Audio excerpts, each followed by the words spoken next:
Tonight, see what truly exists inside the world of the paranormal. Join the discussion and review some of the best paranormal evidence captures from a wide variety of experienced and up-and-coming investigators. See and hear what they capture, where they captured it, and how they captured it. Right now on Entity Voices Paranormal Evidence Live.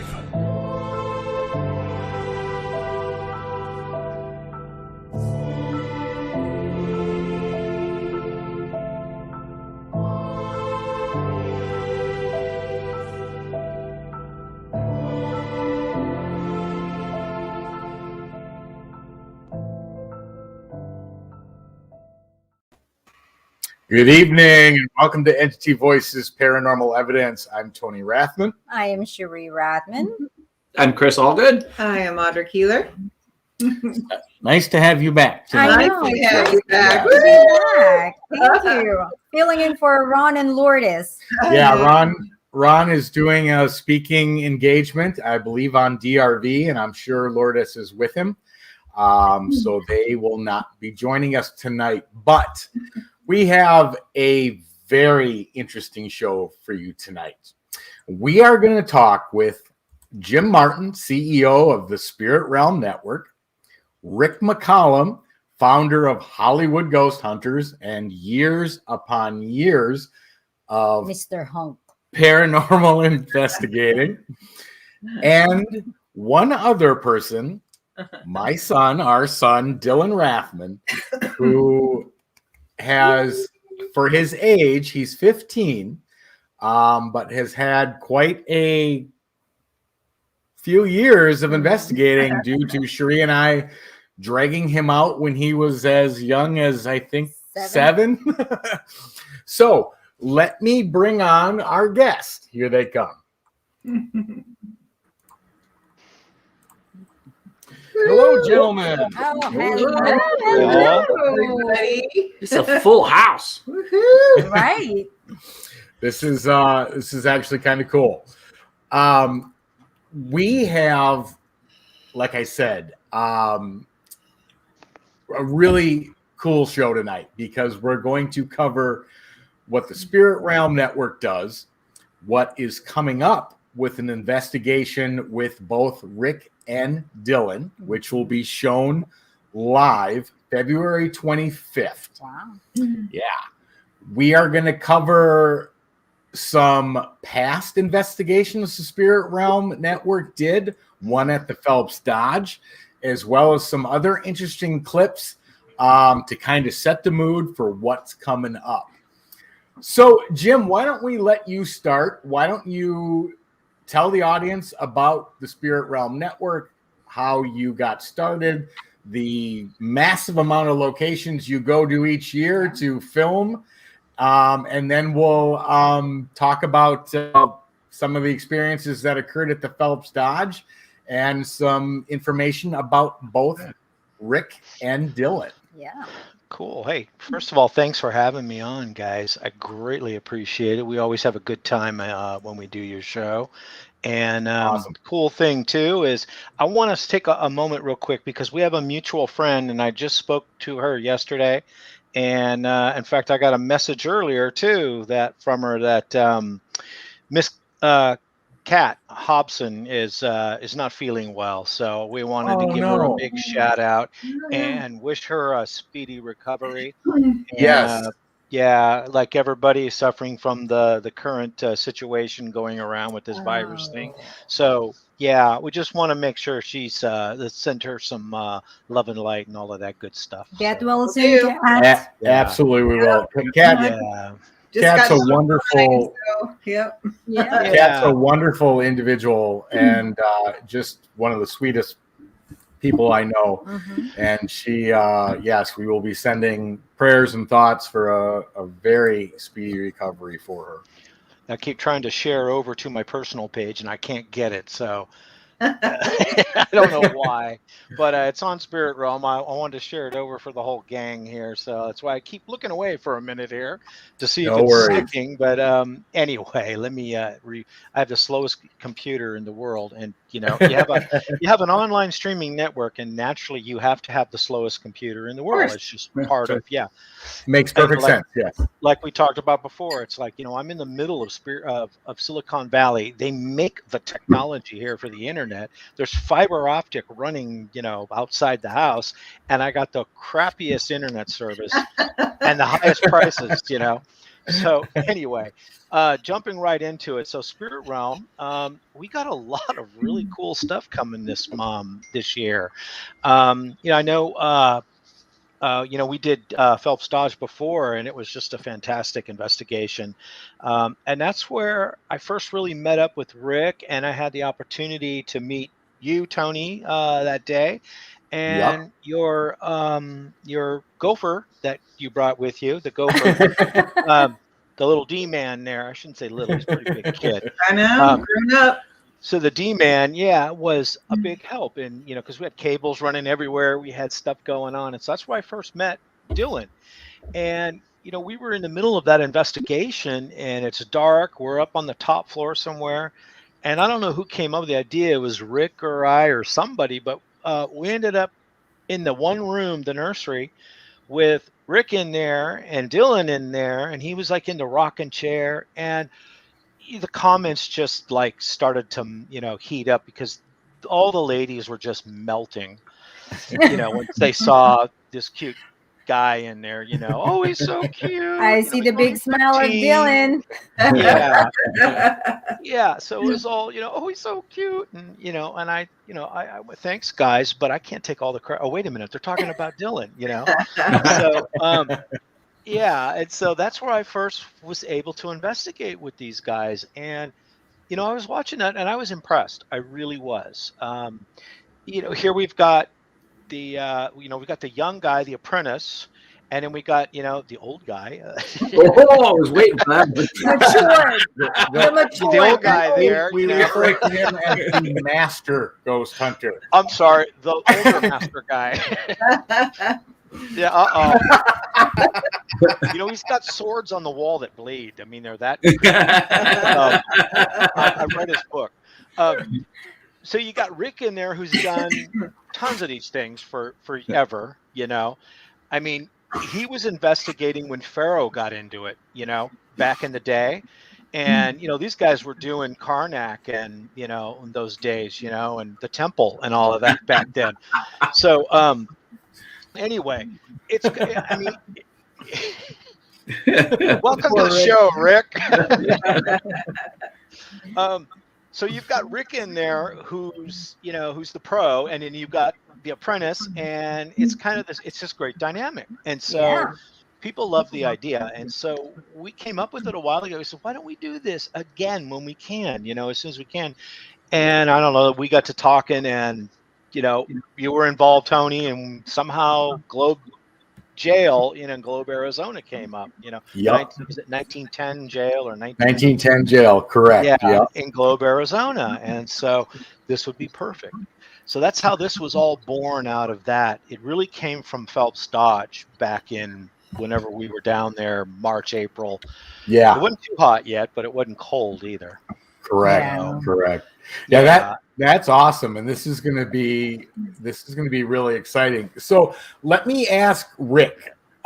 You got the opportunity to, like Jim was saying, investigate with Dylan down in the Phelps Dodge when actually I think you were doing a haunted and alone, but yet there was Dylan and he showed up in your alone. But how many years, Rick, have you been paranormal investigating? That's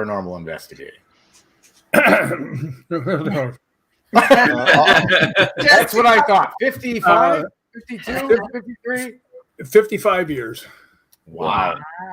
Good guess. That is experience you just cannot top. I mean, to have that many years, and not only the years, but the unbelievable locations that you've investigated all over the U.S., across the seas, in Scotland, and I don't know how many other areas you've been to, but you've done worldwide investigations as well. Yeah, I've done Australia, Switzerland, England, Ireland, Scotland, Puerto Rico, the Bahamas, and Hawaii. Wow. Wow. That's amazing. That's because That is nobody in the United States wants me to hang out here. They keep sending me other places. That And I have my actually- Scottish tartan hat on in just for my Scottish buddies over there. Nice. Cool. That's amazing. So, Dylan, you could not be in better hands, and I know you and I had talked. So let me just bring up Dylan so the audience can see. Yes, this is our son Dylan, and like I said, he started investigating with us. He took an interest in this about 8 years ago, and has been involved with it quite heavily since. But you are in great hands for this investigation. Rick is probably one of the best out there. He has a connection to entities, spirits that is unlike anything else I've ever seen. But what I'd like to do is play just a couple of clips. Now, some of these are when you were quite young, but Don't worry, you have clothes on. Yeah, there's no naked shot on a bear rug, so you don't have to worry about that. And for the ladies watching, Dylan's cell phone number is going to be scrolling across the bottom of the screen later on. But it'll give the audience a good indication of when you actually started this. So this first one's an EVP that Dylan actually caught. I think you can see the recorder in his hand. This one's just a photograph, but this will give you an idea. So real quick, here's that clip. So right here, okay? Come here. Can you hold this for me? Wow. Time ago. Where was that at, Tony? That was Hotel San Carlos. It was, okay. Kind of what I thought, but yeah. Yeah. And I'd like to point something out about that picture. That shows you that he had the experience when he first started. Anybody that can investigate in their pajamas and flip-flops and not even hesitate. Pro. Way to go, Dylan. Exactly. It was late. That's determination right there. That's it. Agreed. All right. So I got just a couple more just to give like a quick background, Dylan, of what you've done. So this was one, you're probably not more than 7. And Cherie actually, I think, recorded it with her phone because I hear that static noise that phone used to always do. But this is Dylan and I listening and reviewing EVPs. So here's that clip. Yeah. Huh? So what? There.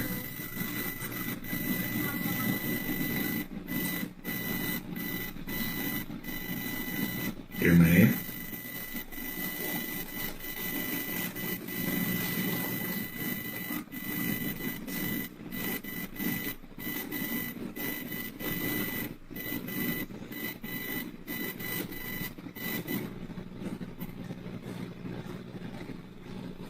Ooh.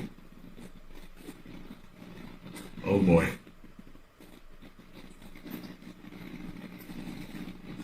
You can plug in more headphones if you want to hear.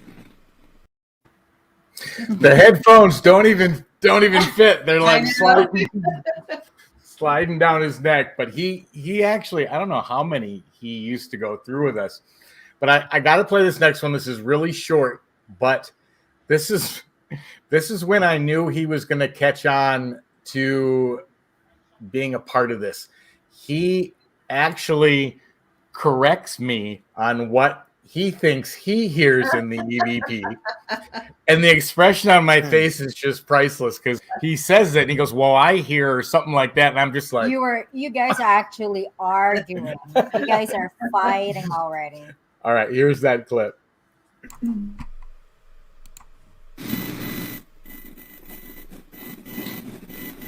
Regina White. All right, let's enhance this one. I still hear you, little bee.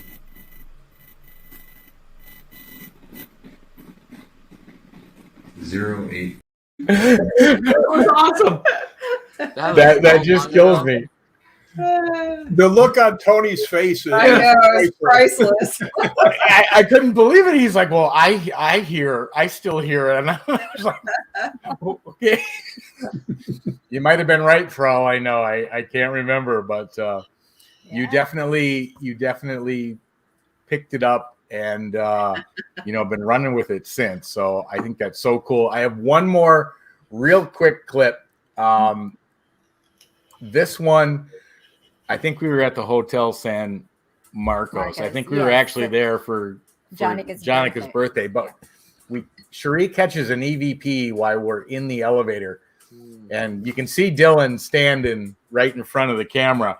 But then the expression on your daughter's face is just so. Anyway, here's that clip.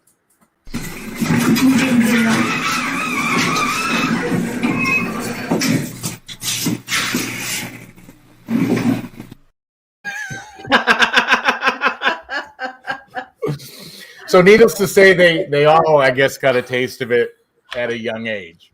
But the next thing I want to show is some clips of Rick and Dylan down at the Phelps Dodge Hospital when they did the previous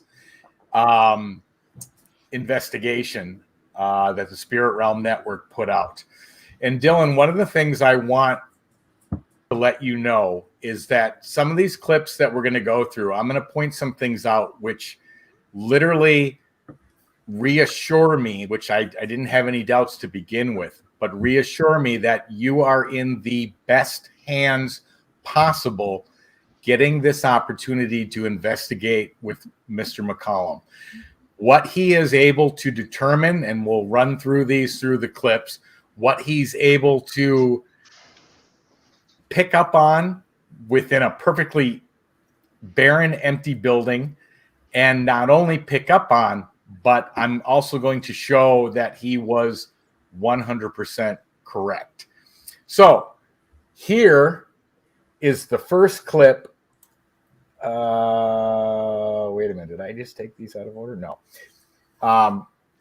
Here's one of the first clips of stuff being picked up in Phelps Dodge. Here it is. You know, Tony, it could just because the door is so wide, I thought you looked in because I just looked over and saw that, I was like, there's a person right there. Oh, you hear that? Yeah, sure did. What was that? I think it was the door. Wait, That door doesn't even close. No, it doesn't. Okay, it's not closed. That was a thump right here. Yeah, that was a door. Wait, hold on. Let's Out of here. let's see if it was. Is it like that? Yeah, it sounded Okay, well then it was just the door. Now, I remember. absolutely awesome. Yeah. Yeah. Because, you guys heard it right off the bat. Rick obviously identified it immediately. Really, really cool. And that thump came across over the live. You could hear it. Yeah. I thought it came from that little room. That's why I had the camera and I walked up and looked into that little window because to me it sounded like it was over there. But I think I had headphones on and I'm hearing everything through the mic amplified. So it's hard to say. It probably, since those guys went straight to that room to the back, that's probably more like, that's what was going on back there. That Well, and door or that's- something. I would actually have to say it was that door, Tony. That's the door that slammed on us that one day. And that was the exact sound we heard. Well, that is correct. Rick, I think also, and I'll let you answer this, but where did you think that those sounds were coming from? right down where we went. By the way, you can see that I have more experience because we heard something really loud, and I let Dylan go first. He didn't hesitate either. It just went right off. The sacrificial lamb. Yeah, he didn't hesitate though. He went right to it. But that combination, I think, is really exciting, and one of the things that's going to make the 1910 jail so much fun to watch because, like you said, you got the 55 years of master ghost hunting along with somebody who's, really the apprentice and learning from, and that combination is just so cool. But you did agree, Rick, saying that you thought it was that back room. Well, the next clip I'm going to play is what you what you say about that room. So here's that clip. When I was down here earlier, this room has the scariest vibe to it. Matter of fact, I'm going to go in there right now. This is the room that I thought I heard the scream from. Now, could it have been something from the spirit box? It didn't sound like it. It really sounded like a scream from down here. But let's just see. Is there anybody in here with me? Light this up. Because I know you're here. I can feel you. You know, there's some spirits, as soon as you get anywhere near them, you can feel it. I mean, just like somebody sneaking up on you. And that's the way this place is. But what I think I'm going to do is I'm going to go dark and quiet and see if I hear anything. Perfect.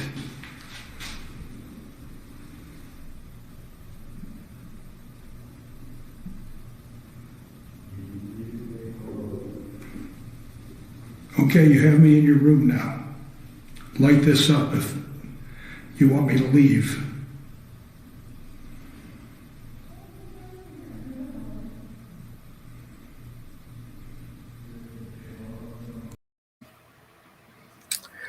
Wow.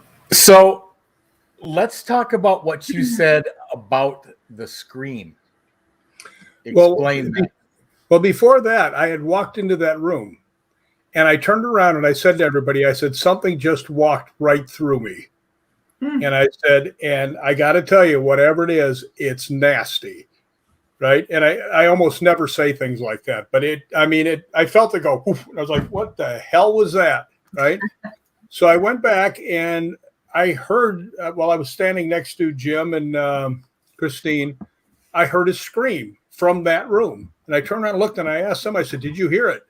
And they had the spirit box going right next to them and they didn't hear it. And I was like, I heard it clear as a bell, right? But on their video, they didn't catch it. But I think what's coming next will show you something different. I actually And want here to add is into that a little bit, Rick, because I'm actually surprised you didn't stick your head out the hallway and yell, "Shut up!" down there, because those guys. This is why we want to do a haunted. I love doing the haunted alones because it's generally a one-on-one situation, you know.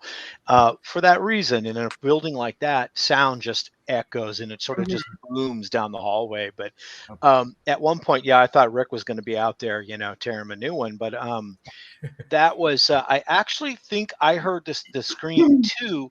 The problem was I thought it was somebody else. So I didn't react to it because I didn't know if it was this other person there or somebody over there, because there was a few of us. And so I just took it as like, oh, that was one of those persons making a noise. But Rick was there more focused on what was going on down there.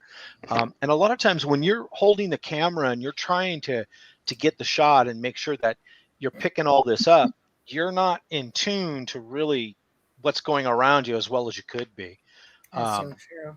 Yeah, That's which true. is on one hand is a good thing. Like if there's something bad going down there, these guys are going in first. I'm behind them all, so I'm protected, you know, until something comes up from your back. Behind you, right? Yeah, and then you're just like and then it's it all goes to hell in a handbag at that point. But anyway, I just wanted to interject that there. So. No, that was great. That was fantastic.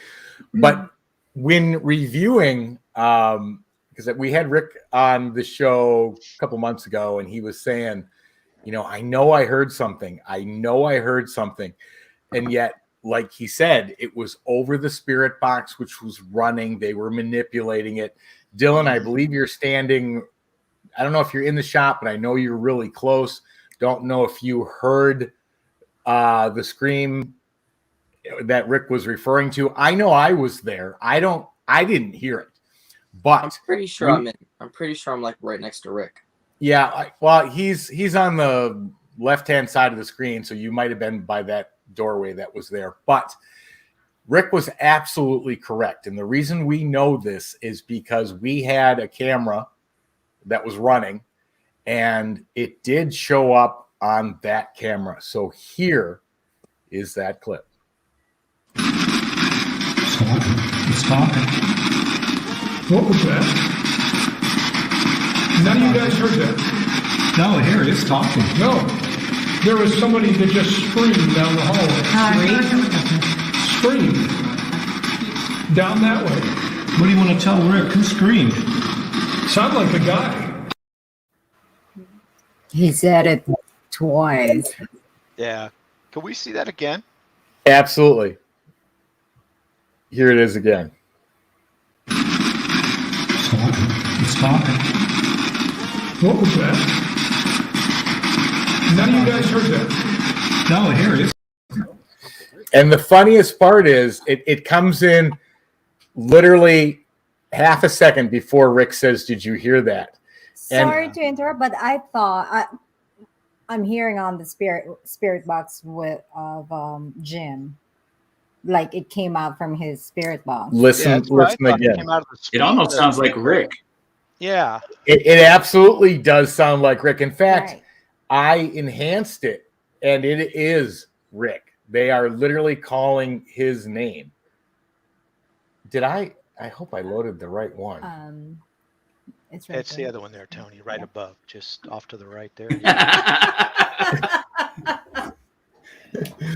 No, it's like 3 down. I think. 3 down over to the left. No, I've got it. I just meant I hope I loaded, because originally I took the clip that it didn't show up on, and then I took the one that we had. Gotcha. But anyway, Rick was completely right, and this thing is clearly like somebody yelling Rick's name, which was, and he heard it. He heard it over the spirit box, and that's impressive. Yeah, that's amazing. Yeah. You know All what, right. Tony? That happens to me a lot. I know it does. Women scream your name? I've been to the Pioneer Saloon like 6 times, and every single time I've been there, my name has been called out at least once every night, and repeatedly on the spirit box. Wow. But is it by women?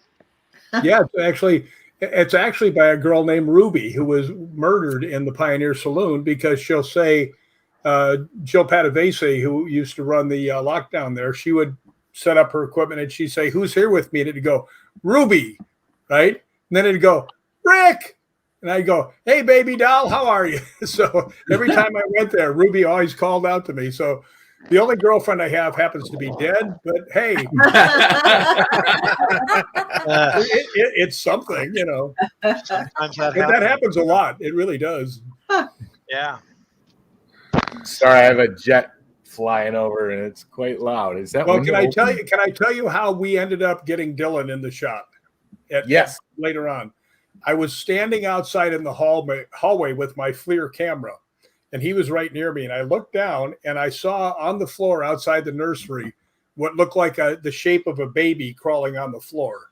And he was the closest one. And I went, "Dylan, look at this." Right. So he came over, and I think Christine came over and looked at it too. And they're both like, "Yeah, that does look like that." So when I got a chance to go into the nursery, I drug him along because he seemed to see that. And, you know, maybe a younger guy would connect with the people from the nursery. Yeah. Yeah.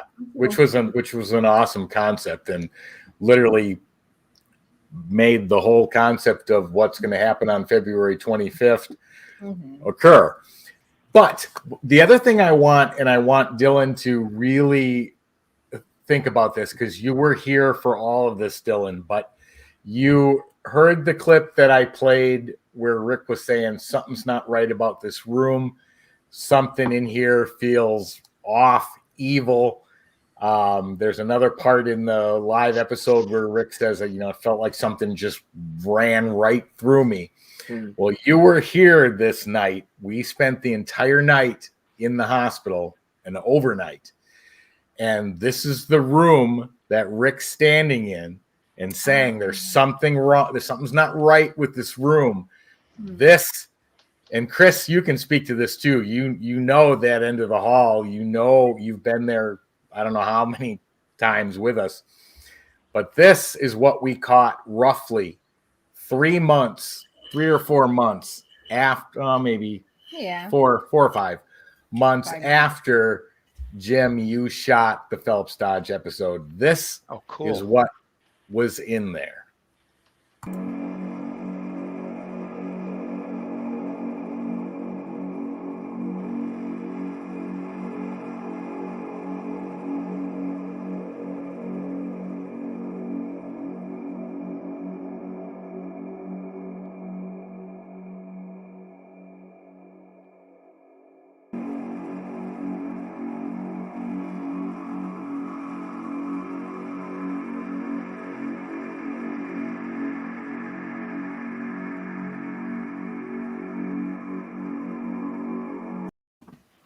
And where'd they go? Right into the room where Rick was. You know what? It looked like two of them. It was. Yeah. Yeah. Do you guys recall when we were down? I don't know if it was that floor or the one right below us, and I kept telling you I see shadows walking across at the end. Yeah. That was what I saw. Yeah. Chris, also, I can add to that too, because when we had first got there, I was busy getting cables ready, getting the thing, and I think you guys went on a tour, and you guys were down the end of the hall, and you were gone. And so I had to do something. Yeah. And I had one other person with me, and we were working on something. And I said, well, we got to go down there and ask them a question. We walked all the way down there, and we found you guys coming back. And I think I've told this before, is we're walking down the hallway, and we passed a doorway with a window on the opposite side of the doorway on the room. So the light is coming across. The other person's already in front of me and in the dark part of the hallway. I had passed the light part, but something moved out of the corner of my eye on this little room over here on my left. So I stopped and turned around, and I saw that's exactly what I saw, was one of those just move across the doorway.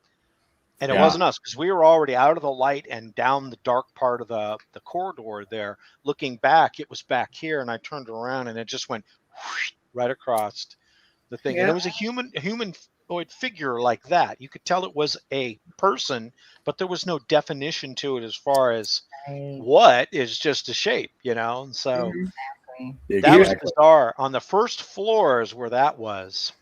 So we've had that a couple times on the first floor when we did the Halloween tours. Tony and my son were standing in front of me. One was on my left. Tony was on my left. My son was on my right. And one of those shadow figures walked right between Tony and the doorway. And I was like, holy shit, did you guys just see that?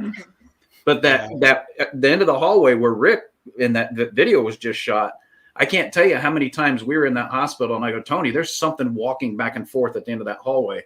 We put up laser grids. We'd see him cross. That door slammed in that room on us that one day at 2:00 in the afternoon after we just opened everything up. I mean, that end of that hallway was always the most active. That's where Cherie heard the voices that one time when we were all up there. Yeah, that end of that hallway is intense. Yeah. Yeah. Or was, I should say. Yeah. Well, I got to tell you, the basement's pretty dang intense, too. It is, and we are going to get to that. Those are my next set of clips because you captured some. He said he can't hear us. Who can't hear us? Dylan. Dylan, can't hear me? I can still hear you. We're still good here. Yeah, we're good here. Can't hear. Might be at your end. Are you mute? Did you mute your? He can't hear you. Everybody's live. Yeah, it's all of our audio is fine, so it's something on his end. Did you hit the mute button on your computer keyboard by any chance? He just disappeared. I think he's probably fighting for Wi-Fi. But anyway, I'm going to move on. But what Rick was talking about what they were able to get in the basement, I'm going to jump to that one because it's absolutely incredible. First of all, it's in the basement. It's a completely concrete stone slab structure. So cell phone signals don't work. In fact, I think even in one of these clips, Jim, you say our cell phones aren't working. So the chances of it being something external affecting what Rick has in his hand is probably on top of the fact that there are other devices a couple of feet from him, and those do not react. So here is that clip. The fact that when we come in here, I've gotten multiple reactions on this over here, and we've gotten none on the ones over there. This went off one time, but this has been reacting quite a bit. Could you come back, please? Thank you. Did you catch it on camera? And I asked it to come back and it instantly went off. Could you do that again, please?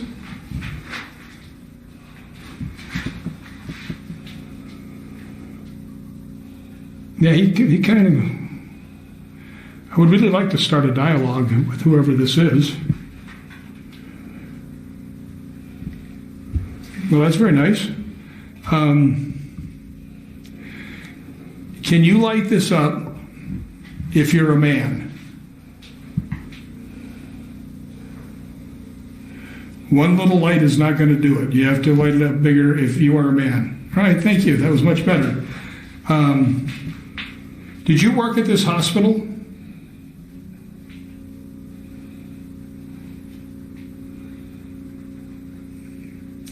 Were you a patient here? Wow. Wow, I got all 5 here. That went off. Now that was that. Did you see this? This went all 5. That went off. Yeah, these are quiet. So, no, it's still going over here. So you were a patient here then, is that correct? Could you come close like you just did before? If you were a patient here, please light this up. You're doing a good job talking to me, and I really appreciate it.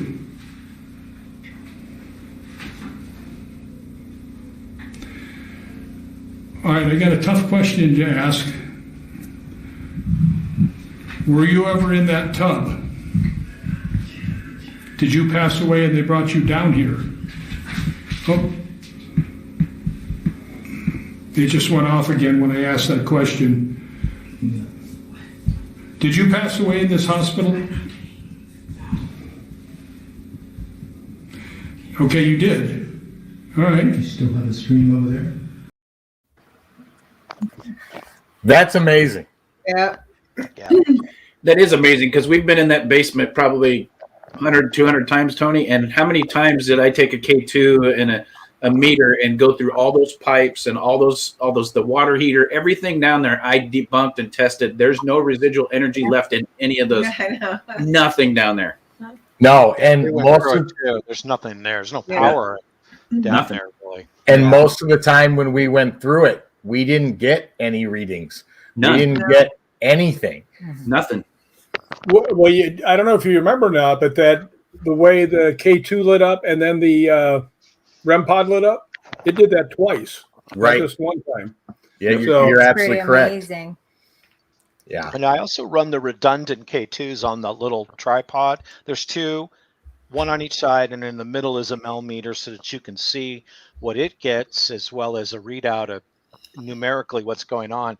And, if it's a radio or some interference like that, those are all going to light up and you're going to get some register or some number. That's why I usually keep them in proximity like that. And you can isolate where things are by looking, by weeding out those other ones over there.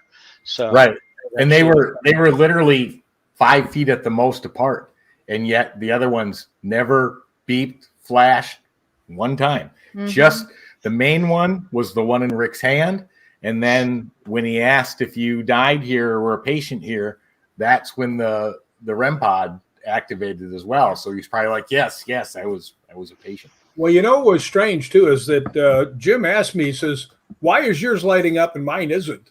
I said, do you remember the first thing I said when I came in here? And he goes, what's that? I said, could you come to me and communicate with me? So it seems like that's what it did. Exactly. Because right next to me is that other one, and it's not going off, but the stuff that I'm working with is going off. So it's interesting. It's very interesting. So Dylan, when you jumped out for a second, I had shown the shadow figure that we caught the night we actually spent the full night there, slept till morning. After we reviewed the DVRs and you saw that, what was your impression? How did that make you feel about further paranormal investigating? I mean, when I first saw that clip, first off, it was fascinating. We were sleeping. I was at like 6 a.m. or something. Right. And I saw that clip and I was like, wow, this place is, it's really got stuff here. And, if anything, it just encouraged me to want to go and investigate more. Well, that's great to hear because, a lot of people, including Cherie, that scared the crap out of her. I know. It literally did. And she remember I asked you guys if I can sleep in the middle. Well, normally you also said to me I'm not walking alone anymore. But of course the hospital sold shortly after that. But anyway, so it's good to hear that, that only sparked your interest and didn't, diminish it or cause any fear. It's one of the things that I think about this investigation in Globe, with Rick's unbelievable experience, his knowledge, his be able to sense what's going on around him and accurately. And I think I showed that in the clips that we took a look at. But you being able to investigate with him, learn from him, and I think you guys are going to have a fantastic time investigating the Globe Jail because it does have activity as well. I'm looking forward to it. That's for sure. Yeah, it should be Yeah. fun. That would be fun. Yeah. I know when Jim first approached me about doing something with Dylan, I had to think hard and go, okay.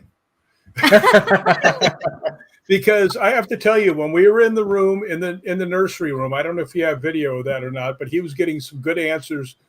And just the way he presented himself was not like a 14-year-old. Okay. He just had that feel that he belonged there. And I mean, it was very cool, actually getting to investigate with someone his age, but with his experience. I don't think you're going to find that in too many people.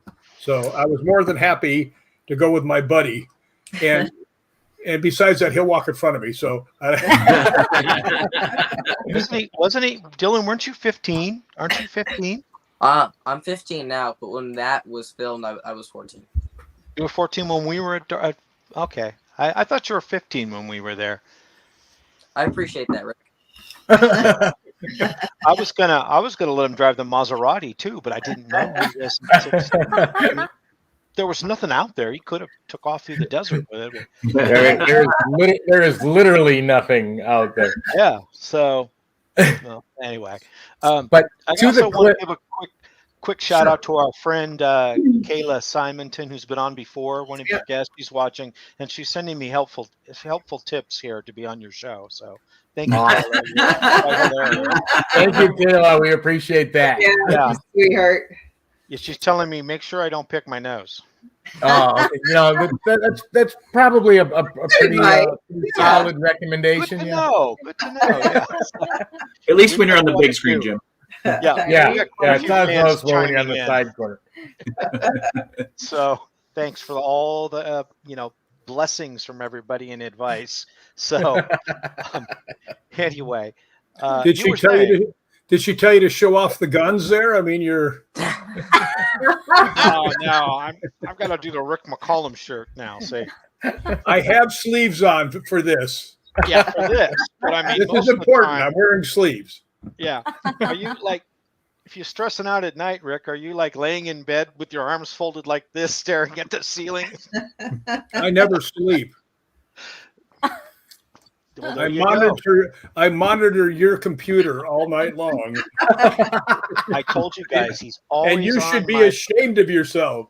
Delete the browser history, Jim. Yeah.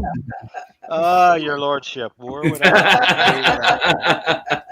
That's too funny. Yeah. Do you know why he's calling me the lordship?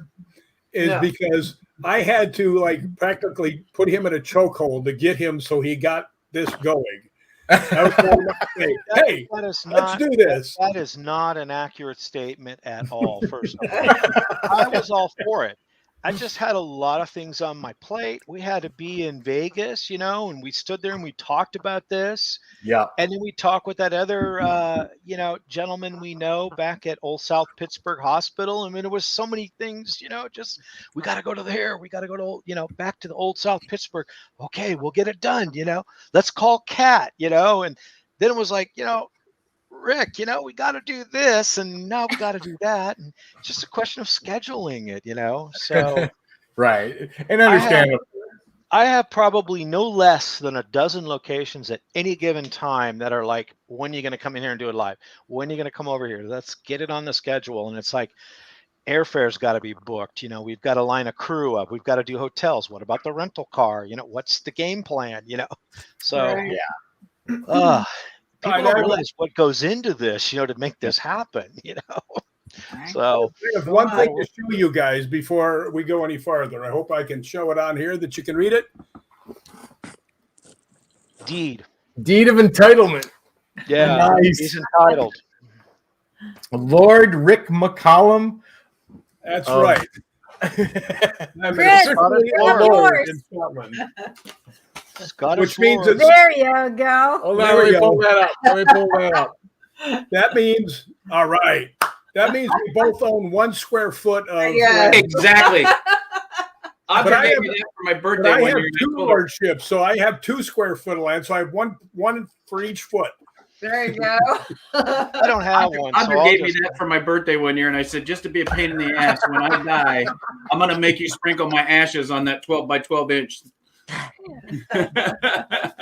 What I thought I would do is make like a really big pole and then put like a tree house up there and live in it. But just one by one and just then up the hill. There you go. That'll work. All right. What I'm going to play next is exactly the clips that Rick was talking about that started in the nursery. So where you going, Rick? Was it something I said? Come on, man. Well, all right. Dylan, it's your turn to do a tap dance while Rick's off fixing himself another sandwich. And yes, it is something you said. Always something you say, Jim. Okay. All right. Here is one of the clips from the nursery. Oh, wait. It's this one. Could you light this up again? That was very nice of you. Okay. Well, that's pretty specific. That was pretty bold. Yeah, got that. Well, thank you. That is so kind. Let me ask you this. Are you a girl? If you're a girl, can you light it up? Well, thank you. I'm going to start counting. And can you make this go off when I get to how old you are? Are you 1, 2, 3, 4, 5? I did 3 and 5. Yeah. Maybe there's multiple. Are there more than one of you in this room? Are there two children in here, a 3-year-old and a 5-year-old? Could you light that up if that's yes? Well, that's about as specific as you get. Thank you so much for that. I hope that you are happy with here, that that you're finding some peace.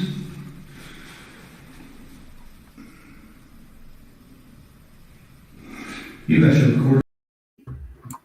That was incredible to me because you got them to answer question after question after question. And Rick, you're definitely known for that. I mean, you've got that ability. But Dylan, my question for you is, do you think because, now granted there's still quite a 10-year age difference, but do you think because you were younger, do you think that played any role in getting them to feel comfortable to communicate? Do you think that had any effect at all? I think a little bit, yeah. I feel like it's always easier to talk to, your peer or someone, your same age group. And, it wasn't the exact same, but it was, still closer than compared to Rick or, one of the other people that were there. Right. What about you, Rick? You think that had an impact on getting younger kids to? Yeah, I do. I've always said spirits go to energy. Okay, we're all energy. They will identify your energy. If you have a welcoming energy, they'll come to you, right? The people that kick in the doors and call them names, they get nothing, okay? Right.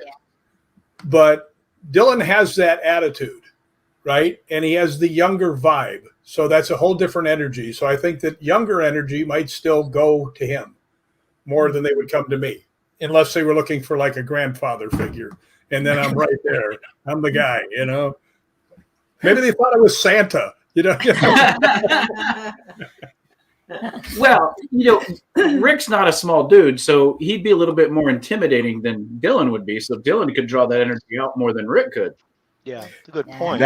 That's a very good point. And Rick can be an intimidating looking gentleman, and when he's angry, even more so. So yeah, that's an excellent point, Chris. That's excellent. Yeah. Hey, again, I want to point out as he's working right there with that K2, the REM pod's on a little tripod right behind it. Never a glitch, right?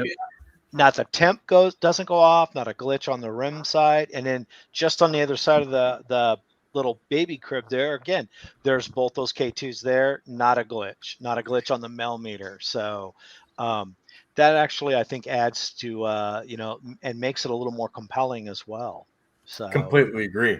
Agree. And the proximity is so close that anything from a cell phone or walkie-talkie, and I don't even think we had them there, but would have affected all of them. And the only ones that were affected is what Rick had in his hand, which speaks to his thing about them being attracted to that energy. It also shows your guys' experience in investigating too, is the relevancy of what you're getting hits on as compared to an intelligent response. And just a response is you've got all those different devices in that one little location, and you're getting an intelligent response on just one of them. That right there is the experience in the investigating showing through right there, because you have the 3 different devices, then only one of them's getting a response. So you're eliminating the fact that it's just some kind of an electrical interference. Yeah. I don't know if you guys noticed something I did when I was in there. I had the K2 held close to the ground because the children would be much smaller. Lower. So that was smart. That was super smart. All right. I have another clip from that same room. So here is that one. I think they took the ball away. Sorry, that's a different one. Yeah, dang, that was really quick. No, I stopped it. That's not the one I wanted to play. I didn't capture any of that. Maybe I don't have any more. Maybe that is the last one. All right, well, here's one more clip of Dylan, a little bit older. I think you're 13, 14. 13? 13. 13. This was one of his multiple times investigating Phelps Dodge. So this one's not long. Here it is. I think they took the ball away. No, the ball wasn't in the shoe. That is a nursery. Oh, people left comments here.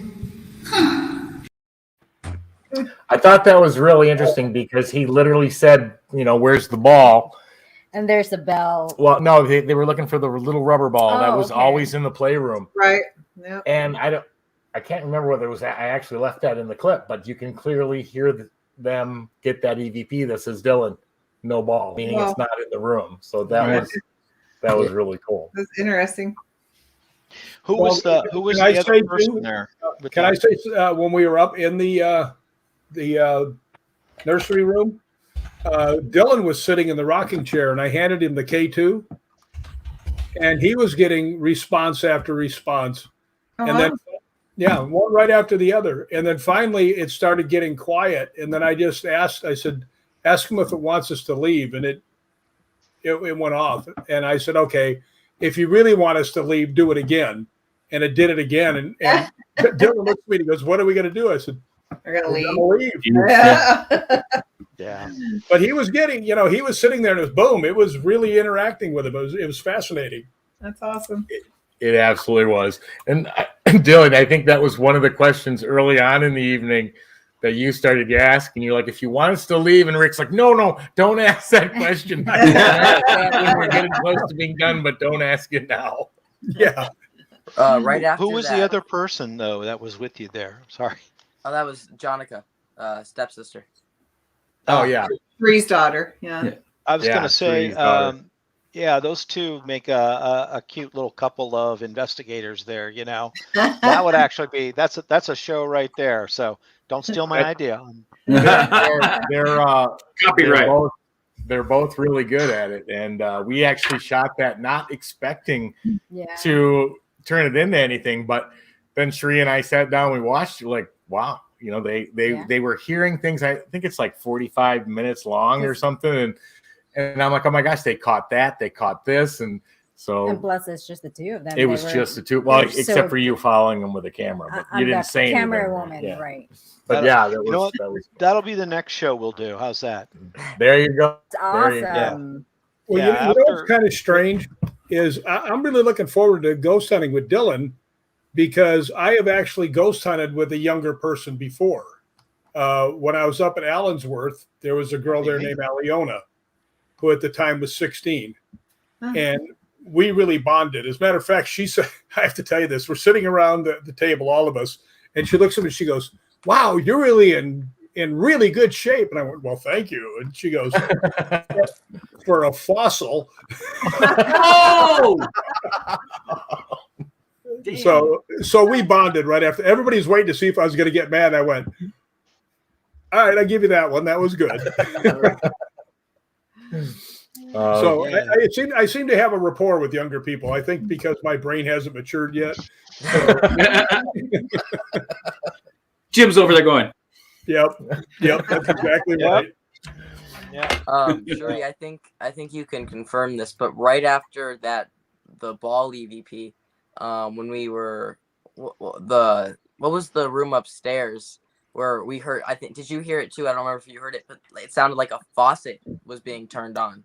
Okay, well, that was, I think that was my favorite part of the investigation with Nika. That was so clear, and then we went and actually checked, and there was a faucet in the room right in front of us. But there was that was the delivery room. Yes. Yeah, delivery room. The right hand delivery room, and you heard that squeak of that faucet knob. Yeah.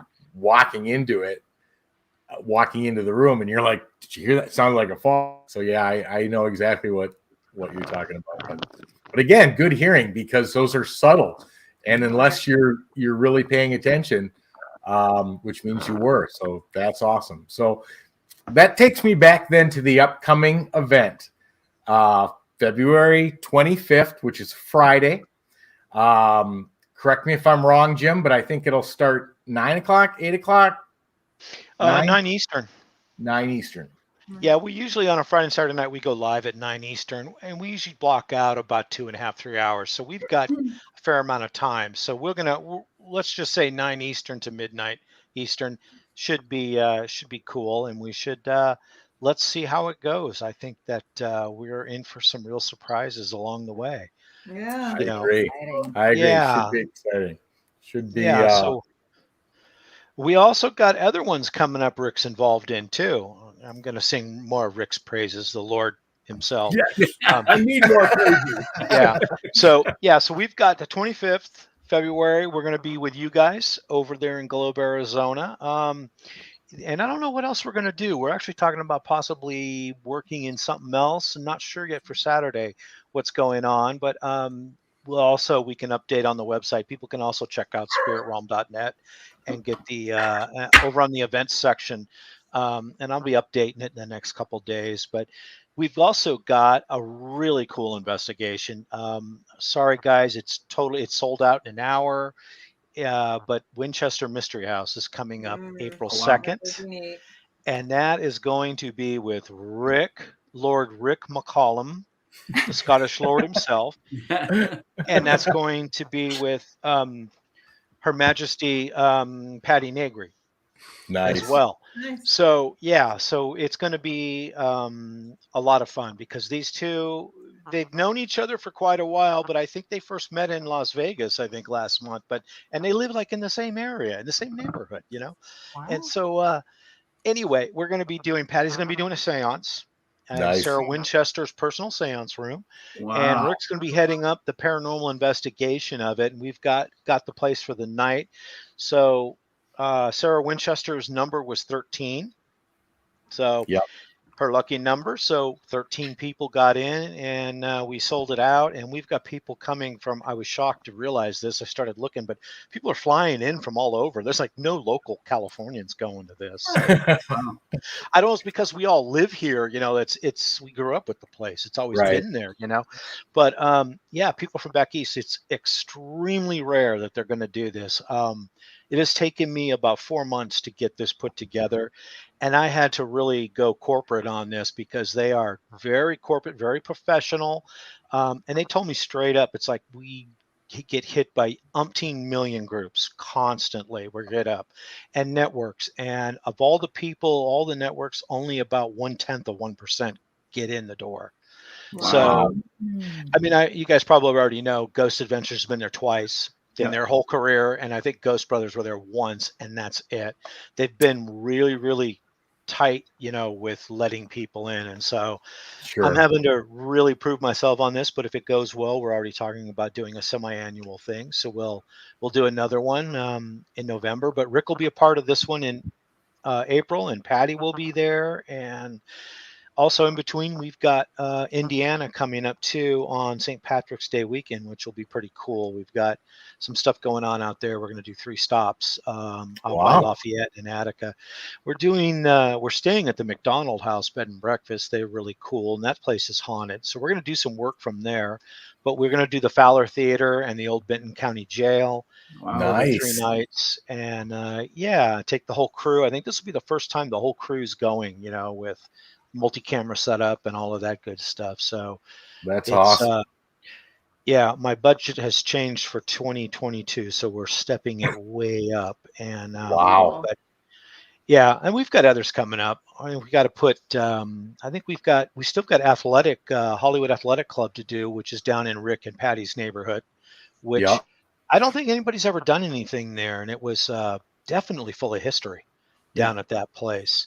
Oh, so I'm sure that's coming up. Yeah, and we got Washoe and Virginia City, and I think we got Mackey Mansion in the same weekend coming up, and the cemetery up there. So that's going to be closer to like April, end of April. And of course, we got to get Old South Pittsburgh Hospital on the schedule. Twisting my arm on that one. You know? That's an awesome location, though. No, I have been there a couple of times. It is a very good place to hunt. Yeah. So we're going to that one. And then I can't mention a name, but we have a couple coming from current shows that you see on Travel Channel. We have some of the para celebrities are joining the network, and they're going to be doing some pretty cool places. We're talking to some amazing places back east that are very famous. So we've already signed up a couple, and nice. Yeah, we're working with some really more cool and exciting people coming for 2022. You know, they're not up there like Rick is as far as the royalty, but they're Paris. You know. Can I make one question here? His lordship.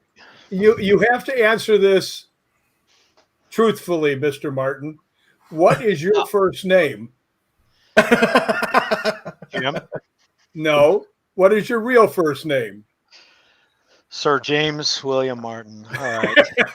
Really? No. To tell a family secret. Jeez. And he calls me royalty. His name is Sir Jim. So to get knighted by the Queen is one thing. If you can survive not getting your ear cut off with that sword, you're a knight. A lord is way up there. I mean, lords you own half the country, you know, and no, ask Chris, you own 1 square foot. 1 square foot. 1 square foot. Yeah, but you're generally a captain of industry to be a lord, you know. I missed on that one too. And published author. I mean, you know, that is true. That is true. Not to break up the fight or anything, but you also, Jim, have some amazing things on your You don't have to website. call me sir. Call me Rick. We're good because I don't Tony, think I we're did. cool. Don't worry about it, Rick. Yes, sir. Yes, sir. Yes, sir. But you have some amazing things on your website. You have 24-hour live cams running in various locations. And we have a bunch more coming too. Right. Yeah. You have access to past broadcasts, both live streams that you've done on location as well as live streams on the network. So, I mean, you've really poured your heart and soul out into the Spirit Realm Network, and things are, I mean, every time I take a look, something's new, something is changing, something's better, something's different than it was before. That's really impressive. Yeah, really it's the labor of love. I do this 24/7. Wow. And last year was the year that we poured the foundation for the website. We got products developed. We got the online store. We got ticketing platform set up. We're now got that running. Pay-per-views coming. That's all online. So I'm just basically building on what we basically started. Now I want to just build it up higher. So, adding more teams, adding some more talent. More famous talent, more famous locations, and stepping up the crew where we're going to, use more of the equipment like the server back here, for Wirecasts and stuff. So, trying to make the best looking stream that we can for people. I mean, I'm in the process right now of trying to acquire our first satellite, which is going to be the next thing. Oh, wow. That's coming down. Yeah. We're now bonded so that we can stream like where there's no internet through the LTE system, and that's great, but it's one notch from the highest. So got to get in with the the satellite part of it. We got to get that way we can beam our paranormal all over the world 24/7 from anywhere. That is in any kind of weather, cool. That's amazing. So I've been working on that about a month, and it's not the easiest thing to do the homework on because it's mind-boggling, but that's something that's coming next. And in fact, I'll pose this question too. We still have a little time.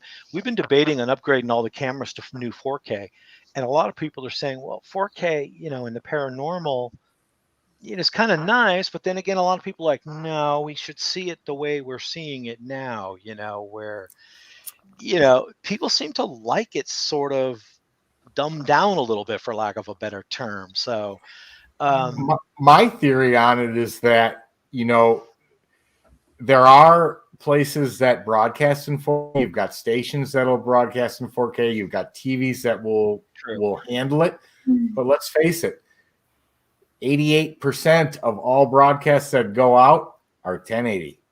I mean, they are just because. I mean, if you're watching on a phone or you don't have above 1080 anyway, you're not a phone's not broadcasting in 4K. So would Unless they even know the difference?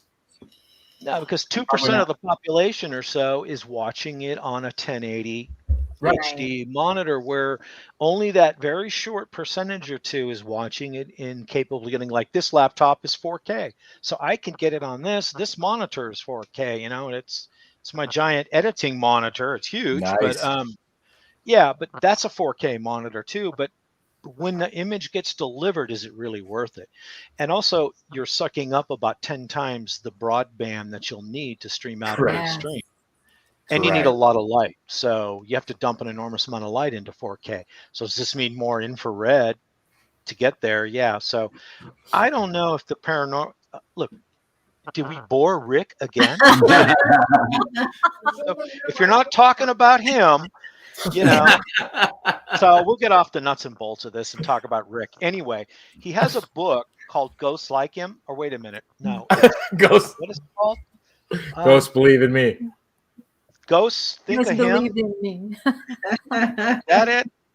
But anyway, Dylan, when's your book coming out? Good question. Yeah. Well, after we do the Globe, start writing your memoirs, all right? What do you think about the upcoming investigation, Dylan? You excited? Yeah, I'm really excited. It should be a lot of fun. Can't wait to investigate with Rick again, and obviously being put on by a great organization. So I'm excited. Do you guys have any plan on what to do? Like, you know? Yeah, I think I heard Rick say, I know you've never been there, and I know Rick hasn't either. So he was saying he thought that was a good thing because then there's no preconceptions about what's happening there, and it'll add validity to the things that you actually do capture, not knowing what the history is, not knowing what other things have occurred. So that to me is unbelievably exciting, just to the fact that both of you have never been there. So that's cool. Yeah. The Rick's back now. So we were just talking about your book, Rick. I could hear you. I had to go back. Yeah, that's going to be a lot of fun. The Globe. I'm really looking forward to that. I really don't like scripting stuff because it's not really a scripted kind of plan or an event. But we do have to what I call choreograph it, where we get in there, we see what's the active places. If we usually have our psychic with us, we can have a psychic walkthrough to help us nail it down. In this case, I'm letting Rick and Dylan lead this one. And we always have the chat room, which is live and interactive on Spirit Realm at spiritrealm.net. We always have that. Shameless plug there, I know. Our viewers are the actual directors of this project. So let them guide Rick and Dylan through it and go that way. But it will have some sort of A, B, and C stop where we're going to go here, here, and here, where we think are active rooms, and let the audience drive it from there. Let these guys take it. I'm not even going to be there. I'm just flying a camera. I'm just a camera guy. I'm just going to fly a camera through there. Let them roll with it. That's awesome. But I know both of them will do fantastic, and got such a good sense and feel of locations and what's happening that whatever they decide to focus on will be probably absolutely correct. So yeah. So you guys know too that we don't decide where we hunt. The spirits decide for you. Yeah, when we go in, if they want us to play, they make themselves known. So so true. So true. Hopefully they will do that. Yeah, so I'm sure they will. Let them guide it. I'll just shoot it when we're done. We go out for tacos after and go back to the plane and go home or the hotel, whatever. It becomes tequila time. So I don't know if we're going to do tequila time, Rick, honestly. But Dylan perked up when you said that, though. Yeah. None of that. You're not old enough. I'll bring a water. Yeah. All right. Well, I am really. By the way, I am really interested in letting Dylan have his lead, and just follow him in certain circumstances, and just see what he's doing, and see if I can't, maybe give him a nudge in the right direction. Because a lot of people don't realize this. Tony is one of the best ghost hunters I've ever met, right? And if if Dylan has been going with you all that time, he's been trained well. So thank you. Maybe I'll pick up something that I've picked up from another country and I can send it to him. So, everywhere I go, I learn something else from other groups, and I really like doing that. Yeah, awesome. That's awesome, and that's what makes you such an incredible just person, Rick. And one of the reasons why the last time you guys went ghost hunting, Dylan was like, I'd love to be able to investigate with him again. Really enjoyed it. He knows what he's doing, and you do. So this will be an event unlike any other, and that's exciting. That's terribly exciting. Well, I just hope it launches Dylan into something bigger. He's already had a few nudges in that direction. I'm not going to say any more than that, but I know what you're talking about. Yeah, he got one in Vegas that I was just blown away at, and we'll see. We're still waiting to find out, what occurs, but it was really shocking. So let's put it this way: they can watch this and they can see for themselves how Dylan reacts to everything, and I'm sure once they see that he's way beyond his years, but he still has that young guy quality. Yeah. And I'm pretty sure that somebody's going to be paying attention. Well, That very well could happen. And yeah, Dylan, if you ever want to trade ages with me, I'd be okay with that. You know, if you want to be in your 50s, I'll be 15. We'll just switch the numbers because you're 15, I'm 51. So it's perfect. And then, you know, we could try that for a couple of years. Or not. Do you have All an right, agent, Dylan? What? You got an agent? No, not yet. It's called Tony. Yeah. It's the Rathman agency. I'm not charging them yet. Yet. No, I'm just kidding. But I'm excited to see this. I'm excited to see what you and Rick come, because I know it's going to be fantastic. And the dynamics of someone who's been doing it as long as Rick and someone who has definite great knowledge, but in the beginning stages will make this absolutely fascinating. So I look forward to it. But with that said, we are running out of time. And so unless anyone else has something they want to add before we close out, or something they want to plug, or Rick, you want to plug? Yes. Do you want to plug your Scotland upcoming Yes, tour? I didn't wear my Scottish hat for nothing, you know. There you go. I have a tour that is in July 11th to the 19th. And we're going to be ghost hunting with what I think might be the best ghost hunting group in the world, called Scottish Paranormal. Fortunately, I happen to be a member of the group. They made me a lifetime member. And we're actually going to some of the best ghost hunting places. We're going to go to 3 very good ghost hunting places out of the 9 days, and we're going to be going all around the country. And for people who don't know this, Scotland was voted the most beautiful country in the world, and it really is. I mean, you guys know me. You've known me for a long time. You know how. Man, I got to be in Scotland. I'm there a month every year, and I've missed the last 2 years, and it's time to go, definitely. But that sounds absolutely incredible. Rick. Well, if anybody's interested, all you have to do is hit me up on Facebook and go to Hollywood Ghost Hunters on Facebook.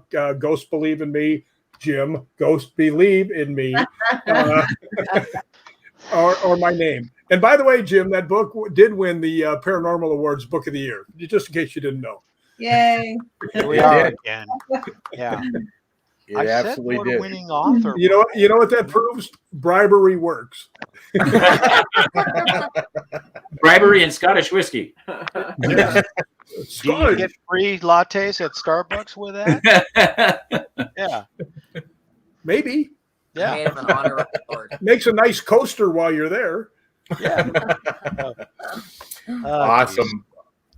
Yeah, award-winning author. Yeah. He is. It would have been nice had they told you won, though, like because you didn't find out for what, 3 or 4 months later? Oh, a year later. Like almost a year later, I was on a show and they said, "Congratulations on your book," which is what everybody says when you write a book. It's just kind of the catchphrase. I said, "Oh, thanks," and he goes, "It's really a great award." And I went, "What?" So I told him, I said, send me a link, and they did, and there I was, and it was actually a pretty good lineup of people who won, so I was pretty honored, actually. But I didn't even get a certificate of participation, nothing. I didn't know anything. Wow, that's crazy. Well, what I can tell you, though, is we read it, and it is written very well. It keeps your attention from cover to cover, and it's really interesting. Plus, he gives his sort of impression of what occurred, and then he gives the impressions of others, and it's awesome. He gives me a book. First of all, it's all curled up. So then he writes in it, and the pen runs out. So finish it. Well, Dylan, did I see you holding up a copy? Oh, I dropped it off, didn't I? Yep. Yeah. There it is. Ghosts know him. Yeah. No, ghosts believe in me. Yeah, that's it. What was the first one you said? Ghosts look like me? Or ghosts look like me. You're never going to live that one down now, Rick. Sorry.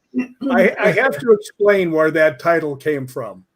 I was on a show. I was going to be on the only guest for 2 hours. And the first question this guy asked me in a very snarky attitude, he goes, you don't really believe in ghosts, do you? And I thought, oh, okay, tough guy, you want to play this game? And I just looked at him and went, no. And that's all I said. I could just hear the silence on the other end. What are we going to talk about for the rest of the time? And he goes, you really don't believe in ghosts? I said, no, ghosts believe in me. Right? That was good. And I got so many people sending in things saying, oh, you got to name your book that. So I said, all right, I'll do it. So I'm halfway through the next book, and I already have the title for it. None of you rats steal it either. Is it Ghost Look Like Me? The title's going to be My Guardian Angel Just Called for Backup. I love My it. guardian angel dialed 911. All right, I want to. Sorry, Rick. Go ahead. On speed dial, they got to have emergency on speed dial for me. Oh, look, it's Kat Hobson. That's my friend Kat Hobson, who actually wrote the foreword for that book. She did. She did. I heard. All right. I want to say thank you to everyone who was on the show tonight. Dylan, Jim, of course, Chris Nadra, Rick, and Cherie, because you've been. I also want to say thank you to KGRA for putting the show out for us live. And of course, I want to thank everyone in the audience who was here tonight, who shows up every other week. We really appreciate that. The show would be absolutely without you, and we want to say thank you. We appreciate you watching. We appreciate you hopefully enjoying, and we hope you continue to watch. But all right, Chris or Audra or either one of you, do you want to give a closing line?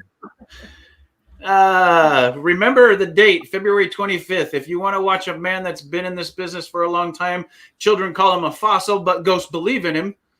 Along with a small little Rathman that's going to show us what it's like to investigate at 15. You got to tune in to the Spirit Realm on the 25th for the live broadcast of the 1910 jail. But most of all, you got to tune in next week to see investigators put on their evidence on Entity Voices Paranormal Evidence. And you got to stay haunted, guys. Have a good night. Night. Yep.